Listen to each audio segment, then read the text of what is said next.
Kia ora, tolo whalawa, and welcome to a special episode of the Counter Ruck, a podcast where we discuss all things rugby. I'm the host of the Counter Ruck, Stacey, so thanks for joining us for another episode. We're joined today by people who follow our network will know him quite well. He's a rugby league expert on the 135 footy show, but helping us out today on the Counter Ruck. So, Simon, brother, thanks for jumping on, us. Sure, also, nah, man, glad to be here, man. Fucking what a game, eh? Mate, that was a great game also. We're going to get into it. Before we get into it, I'll take care of some housekeeping stuff for us. You can check out our website, www.weswesnet.com, and don't forget to click the support us button on the page to keep the content flowing. And I think we still have some exclusive content available for our supporters, so there's definitely some additional benefits there. I'll also mention you can follow the Counter Ruck on Twitter and Facebook to give us a follow and give us a like on there. And I'll mention our new magazine, WesWes Sports. So we're up to our 9th edition now. It's available at some newsstands, also available online. But mainly if you want a hard copy available out west. So check it out. Good thing is it's free of charge, so some good articles in there. So I did mention also this is a special episode as we're filming this, 5 a.m. New Zealand time, and we're reviewing one of the oldest and greatest rivalries in world rugby. So the Springboks and All Blacks game 2. So 1812, Springboks took it out. Just get your initial thoughts on that game, Wolves. What did you make of that game? Oh, fuck, bro. It was frustrating as fuck, man. Like, it's just so close, man. Like, and I think this is the 4th loss in a row.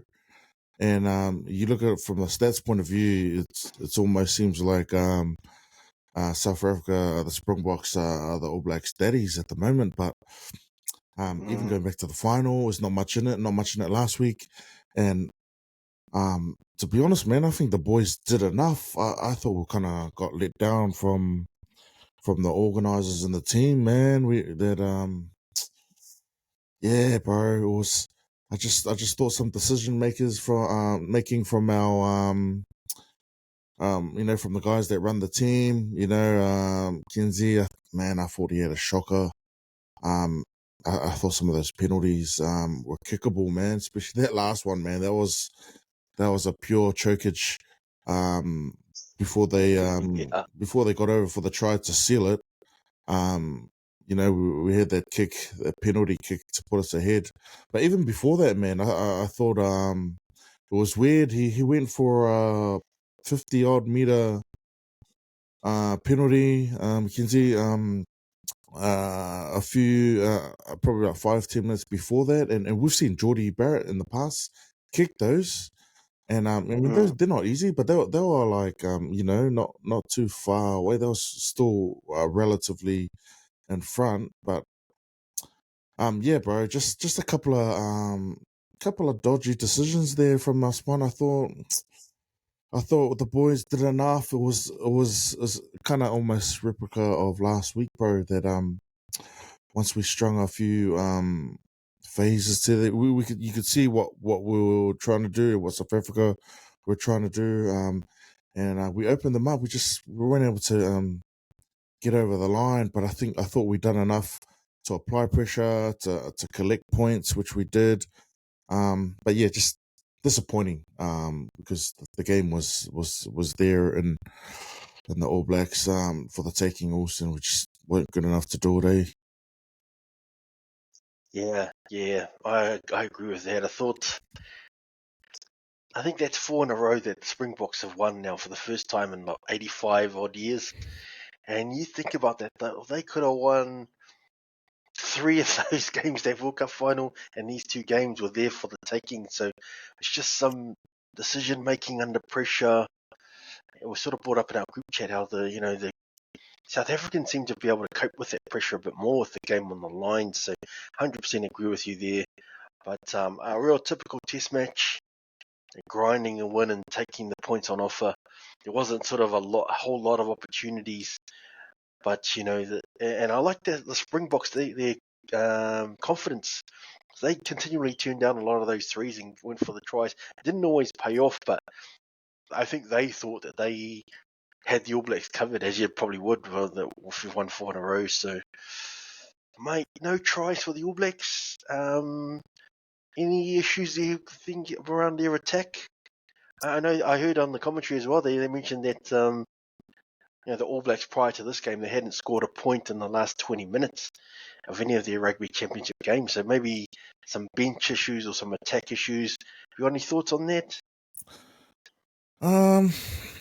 Yeah, well, the fucking South African defense are they're always good, bro, and they're up. I don't know. I thought a weapon that's used in the past, they're kicking just in behind, could have come out. I didn't see that at all. I think a couple of crossfield kicks maybe, but like I said, just earlier, we made enough inroads. I thought we kind of I don't want to say dominated, but got the better of them in the first half. I didn't think South Africa offensively really second half they definitely come out, move the ball a lot. There's a few errors, but South Africa, the Springboks, they pushed the offload a bit and put us into a bit of trouble in that second half. But definitely in that first half, where South Africa kind of kept in the game was their tactical kicking. I thought aerial, like they managed to bomb it up, and the wingers were really awesome in the air, man. They applied a lot of pressure and got the ball back a lot more, which put them into the game. But yeah, man, I don't know what to put on it, bro. Just a bit of polish missing. But fucking South Africa scrambled really well, man. But comes down to these kind of games, bro. It's not always going to be pretty, bro. And I thought we accumulated well every time we come into their red zone. We applied pressure, we got the penalty, and we did what we normally don't do in the past, which is collect points. And fuck, I thought we just done enough to do that. We've got to learn. I don't know if we even have the players. I don't know if Damon McKenzie's the kind of guy who's got it in his arsenal to have that kind of game, bro, where you just need a first five just to fucking calm shit down, use your boot to stay in the game, bro. And yeah, we kind of it kind of fell off in that second half, especially especially in the last 10-15 minutes. I like the look of when Rico went to the winger. Man, it's been a while since we've seen him with a bit of space, bro. And I just thought maybe going forward that's the back line. Will Jordan was quiet, but like I don't know, he's almost kind of been rushed in, or not rushed in, but he hasn't had too much rugby, and he got very little opportunity. But I like the look of Rico on the wing there, and having Leonard Brown in the midfield. Yeah, there's a lot more work. I just thought maybe it was probably a little bit too sideways. But man, in saying that, man, there's a few good performances there, man. I thought Tupou Vai stood up. And the same on the opposite side of the coin, bro. Our skipper, I thought he had a bit of a shock, especially that we were hot on attack and he fucking knocked that ball on, man. Yeah, there was just, I don't know, parts of the game, bro, was stupid errors. There was one where Jordie Barrett, we were hot on attack again. Jordie Barrett just real clumsy, fall over off his feet in the ruck. Real soft penalty, but we were hot on attack there. But yeah, we had a lot of attacking forays, man, and just a dumb error or a silly penalty. But another one I just got to throw up there, bro, who had an awesome first half was Wallace Cortez, man, on debut, man. Fucking how good was he? But yeah, bro, it's still fresh. I don't know, man. I didn't think we had a bad game. I thought we had enough opportunities to win it, man. And it wasn't like we played some pretty rugby, but we just weren't good enough to polish it off, Yeah. Yeah, I agree with that. I wonder if what's the coach Robertson? I wonder how much faith he has in his bench. Because you talk about look at South Africa, they've got that bomb squad. He'll just chuck them on whenever. He trusts them that much. But you talked about Scott Barrett. He wasn't playing the best. He had a knock on. You think that might be a bit fatigue at the end of the game. Geordie Barrett's another guy. But I think Sam Darry was on the bench. I don't know if he even got on. Nah, I can't find the stats, but I don't think he got on. He didn't use his whole bench. Nah, Luke Jacobson, I'm not sure if he got on. He What's got his on name? late. Lomax played 73 minutes. So it's like he's got a lot of faith in the starting 15, but he doesn't trust any of his bench guys as much. So even Cody Taylor, he stayed on right to the end. He only came off because he had that HIA. Yeah. So Omore And barely got a minute, but it's sort of like, I trust these starters, but I'm not sure about my bench guys. And it feels like he doesn't have that faith. But there's a lot of errors towards the end, and I'm wondering how much fatigue plays a factor. But I'll get your thoughts on some of the new guys. You mentioned Wallace Cortez, he was very good. Cortez, he got a start as well. What did you make of some of these sort of relatively new guys? Wallace Cortez, Cortez Ratima. I'm trying to think who else. Will Jordan playing fullback. What did you make of those selections? well, the two I mentioned earlier, I thought one of the two of the best performers, Tupo Vai and Satiti, on debut. How awesome was he? You mentioned Cortez. Fuck, he was good, man. He was pretty clean and sharp. And I don't know, bro. I think judged based on these two games against South Africa, I think Robertson's kind of getting schooled by Erasmus with the use of his bench. You say whether we got the depth. I think we got the depth. I think I saw for Moores, he's built for that kind of game, bro, to come on and for impact. But in saying that, what's his name? Cody Taylor had one of his best games for a long time. But yeah, up in the front row, man, you can't expect those brothers to go close to 80 minutes. And then, and this guy's one of the legends too, bro, and he's a long servant of All Black Rugby, bro, but fucking TJ had a shocker when he come on. I don't want to say shocker, but there was a fucking drop in the performance from when Cortez was on there, when he was smooth passing, clean ball, to TJ. It almost just, I don't want to blame him, but when things turned to pear shape and like it, was when McKenzie started making some bots under pressure decisions, it just coincided with TJ coming on, and then you come on and start sparking at the ref straight away, bro. Like, sorry, you got something last week for that shit, man. But I don't know, bro. I don't know if he's a really quality halfback, but he's not one of those sharp coming off the bench as a impact kind of, because I really like with the kind of team that the ABs play. They want to play fast. They want to play on the advantage line, and fucking takes forever. He has a look. He has a half a second look.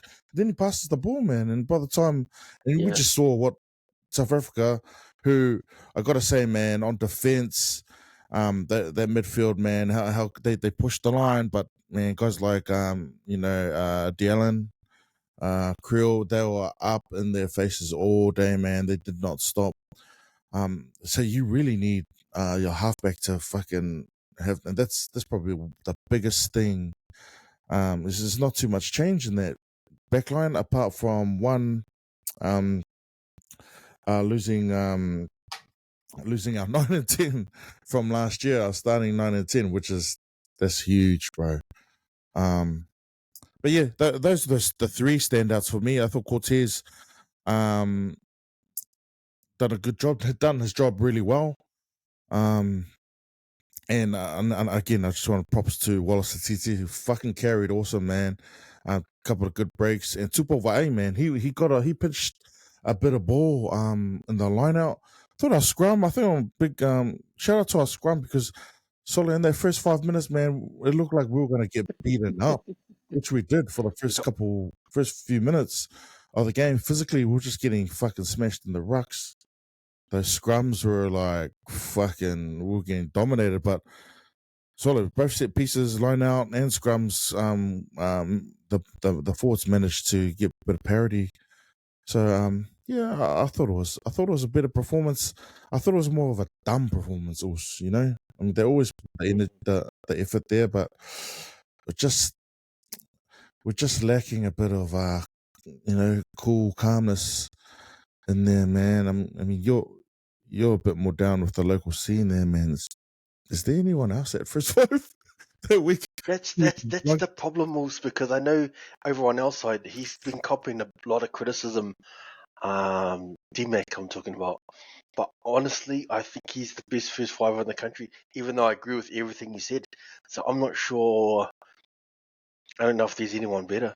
And it's a bigger problem because he's played a lot of fullback. And they watched, I think Bodie's sort of changed the landscape of New Zealand. So everyone wants these 10, 15 hybrid type guys. Similar like players, Bodie. Yeah. And so he was a genuine out-and-out first five when he came through the ranks. And then they try to turn him into this half 10, half fullback type guy. Stephen Petofit is another guy who's been turned from a 10 to a 10-15 hybrid. We've got Zan Sullivan playing for Auckland. So they've got heaps of these guys, but sometimes you just need an out-and-out first five to call the shots. And we don't have any. We've got these guys that they try to turn into these hybrid type guys. So it's been to the detriment of rugby in this country. That's a good way of putting What's his name? Hybrid guys. And D-Mac, he's fucking awesome, bro. Don't get me wrong. He's when you got front foot ball, it's beautiful to watch, man. And he's such a real awesome attacking player, bro. But you mentioned it, man. When shit's not going your way and you're not getting clean ball, you need a first fight. Look at South Africa, bro. And people say that this guy's boring as shit, but Pollard, man, he's got a fucking World Cup under his belt, bro. And when it comes down to it, shit's not going your way, man. You need a first five who can just win the game with his boot, not only off the tee, but just I thought D-Mac got schooled in general kicking play. Yep, I agree with that. So, yeah, I'm glad, like you mentioned, some of those younger guys, Tupova, Wallace and Cortez, because, you pick these young guys to play South Africa in South Africa. If it goes a bit pear-shaped, it'd be unfair on those young guys if they were sort of made the scapegoats and thrown to the wolves a little bit. So glad that they performed well, mate. I agree with you on that. But, mate, did you have a man of the match in that game? Anyone you thought, shucks, that guy really made a difference or stood out? I'm not sure who the official man of the match is, but anyone who you really liked in that game? Man, you'd have to pick it from the Springboks, really. But as a fan, bro, if I wanna pick out best performed from our team, from the ABs, I would say Wallace Cortez, man, on debut. And he's not a big he's not a big Lucy, bro. But he's exactly what we needed, man. And we mentioned in the chat that Blackadder, he's a real workhorse, but I think they were looking for a bit more impetus there with the ball carries, and he provided that, bro. And I thought it was good because it allowed Ari to get out there and have a few more pinches. But Wallace Cortez for me and Tupova not far behind. Yeah, I agree with it, and I agree with what you mentioned in our chat about the mix with Wallace Cortez, because you think about if they keep persisting with Sam Kane, he's the guy who does a lot of that dirty work. So if Blackadder's also doing dirty work, I mean, shucks, that's not a good mix because they didn't have enough ball carriers, in my opinion. Because you think about Scott Barrett's another dirty work type of guy, so they need more ball carriers, and for that reason, I'm with you. I quite like Titi in there. I think it's a better balance in not just in the back row, but in the forward pack as well. They haven't got enough carriers, so if they stick with Sam Kane at 7, then they need a more dynamic 6. Yeah, it was. That was a good find. I was really sorry to interrupt. I I was surprised because Papali was available, available for selection. I read. So I think so. I think so. I maybe I just don't think in this Argentina games he's made an impact. He hasn't played bad, but I just don't think he's made as much of an impact Mm, as Sam Kane, who he's still quality Kane. Um, perhaps Dalton is when you come against these big South African packs, probably a smaller body, but yeah. yeah, I think Kane's done enough to keep his spot, and I like the look of that loose forward trio going forward against the Wallabies. You know what, bro? It's not all doom and gloom, mate. It seems like it. I mean, we had a bit of a hiccup against Argentina, which I didn't think the boys played really well, but these two games, man, they're all in the hunt. And when you think about World Rugby, this is the ultimate. The South Africa are at the peak, right at the top, man, and we're playing them in the home ground. And we're within winning. We lost by within a try, man. So it's not all doom and gloom. It's just that we've just been so accustomed to fucking close to 80-90% winning and we've already got 3 losses now. So I don't know. It's going to be doom and gloom. It's going to be a depression back home. Yeah. Yeah. Yeah. So where do you think the All Blacks are at then? You mentioned they've lost three of their 4 games, and that just in the rugby championship so far. So I think they're out of the running. But this is supposed to be the Razor Robertson era, and he was supposed to be the guy who pulls them out of the darkness that Fozzie had them in. So, mate, where do you think the All Blacks are at? Anything you'd like to see from them going forward? I think they've still got the Bledisloe Cup test coming up next. What would you like to see from them in the next upcoming tests? Yeah, well, I definitely think they're Australia are kind of starting again. They're developing, and I don't know the ABs. People say, "Oh, it's a brand new team," but nah, there's a lot of quality. There's a lot of like high cap players in our team, so we should expect them to smash the Wallabies in the next couple of games. It was really disappointing to see that loss against Argentina. But no, I don't.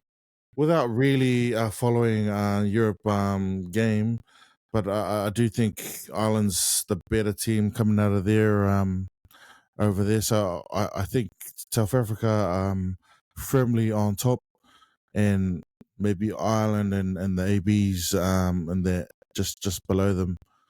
But like I said, it's not all doom and gloom, man. This is World Rugby is instead of like 2-3 teams, now we're talking about 4-5 teams that they're pretty competitive around with each other.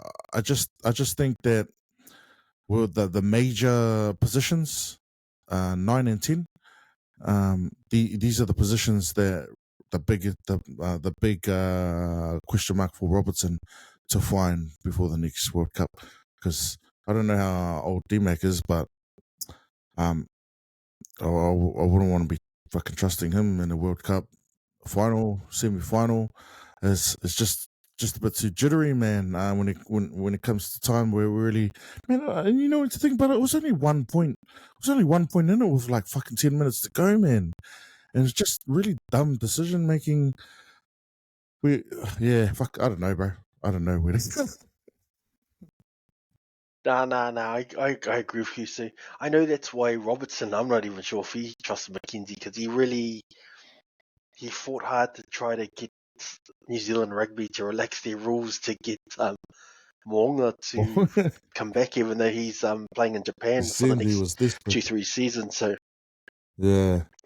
yeah, real problem in New Zealand around the first 5 dips there for sure.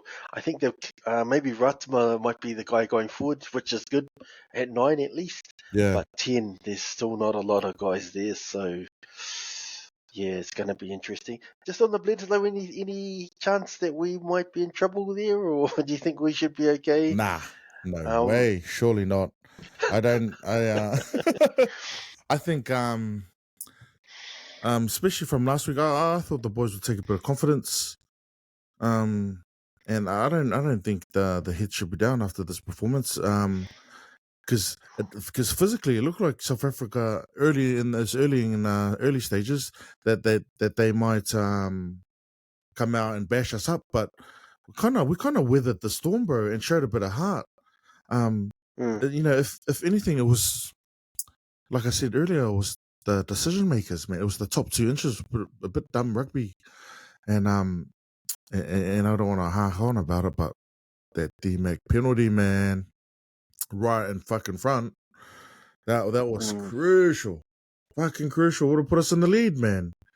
But instead, we went right back down on attack, and then that the try right at the end, not right at the end, but to put them up a try ahead was dumb rugby too, man. Perenara come in, he wasn't even watching.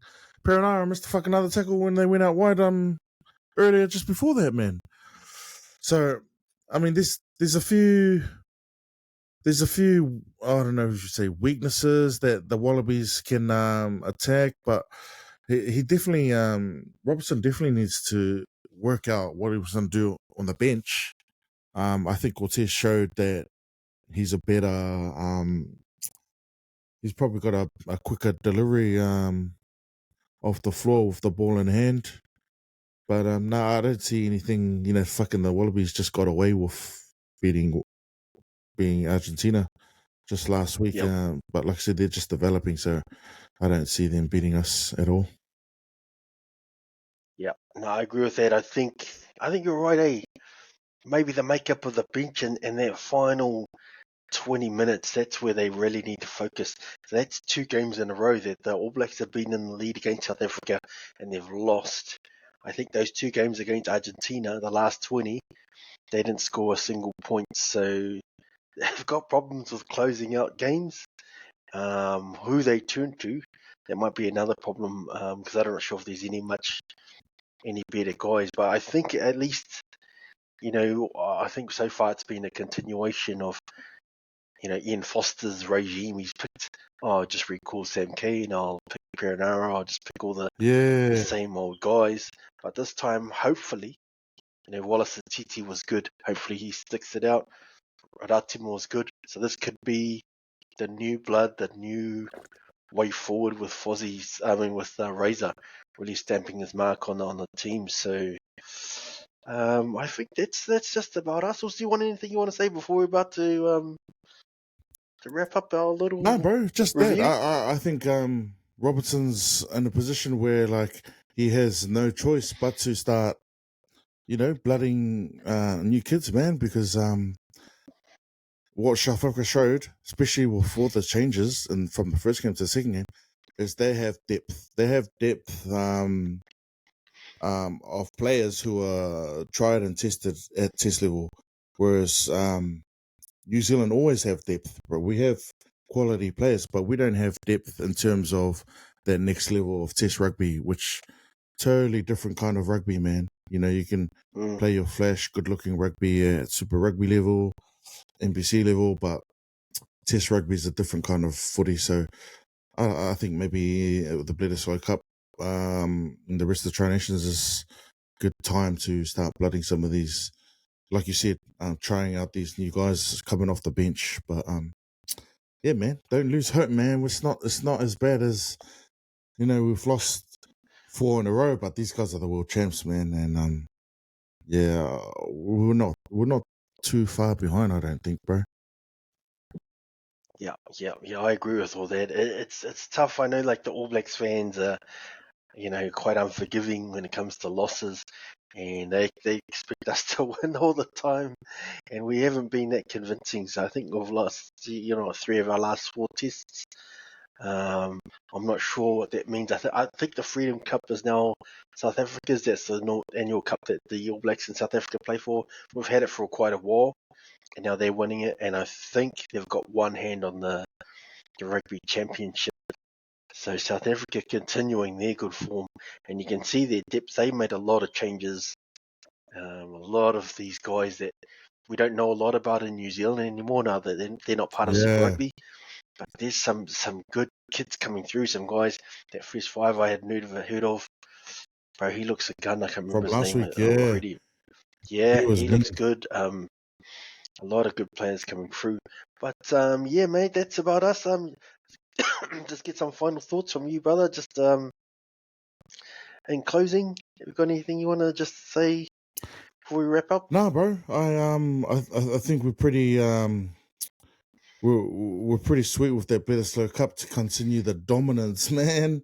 And if anything, we still have that Eden Park, or every other team's got that Eden Park hoodoo that we've got up our sleeve, bro. But nah, man, it's a good time of the year in terms of footy. Looking forward to the finals coming up for the NRL Mm. and for the rest of this international rugby union season.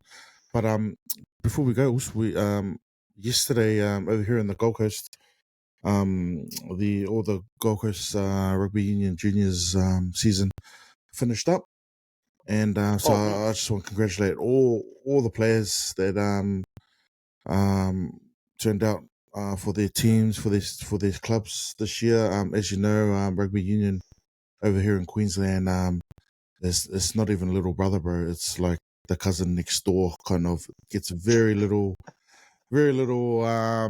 support and any kind of uh noise from media and stuff like that. So I just wanna there's a pretty strong population down here that are still pumping the union, man, and it was awesome. And my club, Kuma Crushers, the under 14s won their took out their season in the grand final against the Houndsville Oh, man. Hogs. So congratulations to Shane and the Kuma Crushers under 14 team for winning their grand final. And I just want to plug my under sixes for an awesome season, rugby tag season, and my son's team under 10s who went unbeaten for the year. So yeah, that's about it. Also, getting my Saturday mornings back and get to enjoy a bit more footy on the TV. Nice. Well, it's good to hear you still, flying the flag for rugby union over there. I know you always hear some doom and gloom stories, but it's good to hear also. Keep up the good work, brother. But yeah, just for me, I thought, you could hear the crowd through the TV, just Yeah. watching it at home through those All Black games. I thought the atmosphere was electric in both games across the Republic. So, and that's quite a contrast to what you see happening in rugby in New Zealand. So the So NPC, yeah, well, especially when you the see those yellow NPC sheets at is already Wellington dead. for that test day. Yeah, Hey, exactly, sort of before we exactly. go, did you see those Afalika spear guys before the game? There was Oh, mate. one jacked motherfucker that come out. Did you see him? Bro. You know what I thought? Like when we had the Maoli Warriors come out, they not always have the king away, man. Like Nah. maybe get some jacked ass like Kapahaka boys to come out when Yeah, exactly. the AB No play at one's home. really worried if the actions aren't in time as long as you look the party. I think we get the best haka guys, but not the ripped up guys. So Yeah, and good point there. these Afalika guys, they look jacked, but they came out and did fuck all. They just jump around doing shit all. I think they just went to the gym and then, hey, sorry, can you come hold the spear and put these on? Yeah, well, that's the way. It's all for show. No one's really looking at them thinking, shucks, he's not doing the moves properly. You Yeah, know what but I you're mean? right, So bro. maybe we should take a leaf out of that. It is it's a bit of a, I don't know, a subject for next time on the shows. That just the way the hype of the crowd and how strong the footy seems like they're over there in South Africa compared to the or lack of atmosphere we see in rugby union games, or as far as I see it coming off the TV, was back home. Yeah, absolutely. So I just wanted to mention that. Good on South Africa. Their fans are still right behind it. So just over here in New Zealand, the NPC, man, it's already dead. They can barely get, 2, 3, 4, 5,000 people there. And, more people are turning up to watch, high school rugby these days. Mm. And you think about, like, we're a bit older in the tooth. You remember the halcyon days 20 odd years ago when they were getting 20,000, 25,000 plus at a game. So you also add in Super Rugby. It's also struggling to generate interest. And then you mentioned it earlier, also the All Blacks. They struggled to sell out their own home games when they played Argentina. And that's really unheard of. So the main beneficiary, I'm going to also plug my other team. For anyone who follows, the 135 Footy Show, has been the Warriors. The Warriors have sold out all their home games. And a lot of that has been because New Zealand Rugby Union, they've dropped the ball. And a lot of those newer Warriors fans are old Rugby Union fans who have become sort of, disillusioned with the modern game of rugby. It's over officiated. New Zealand Rugby, they're constantly pushing to chase these overseas markets. So they've already played games in the US and all the rest of it. And that's been to the detriment of their own sort of homegrown fans. And you're right, I agree. That's a discussion for another day. But, rugby still in places like South Africa and parts of Europe, Ireland, like you mentioned as well. Man, they're thriving. And this test was just a reminder of that, of how, we as New Zealanders used to feel about the game over here. So we'll talk about that again probably later on in a different podcast. Also, I agree with that. So thanks for jumping on, Us. I think that's us. Counter Ruck, we're available through the usual podcast platforms: Spotify, Apple, YouTube, many others. So keep listening, and don't forget to click subscribe. Si, thanks for jumping on, also being part of the pod, sharing your rugby knowledge and enthusiasm. Cams is doing the editing for us. Thanks, brother. Check out our other podcasts as well on the WesWes network. So we cover everything: sports, movies, TV shows, current events, you name it, we got it. So thanks for listening, everyone, and we'll be back again soon. Cheers, Us. Sure, thank you. Bye. Thanks. Bye.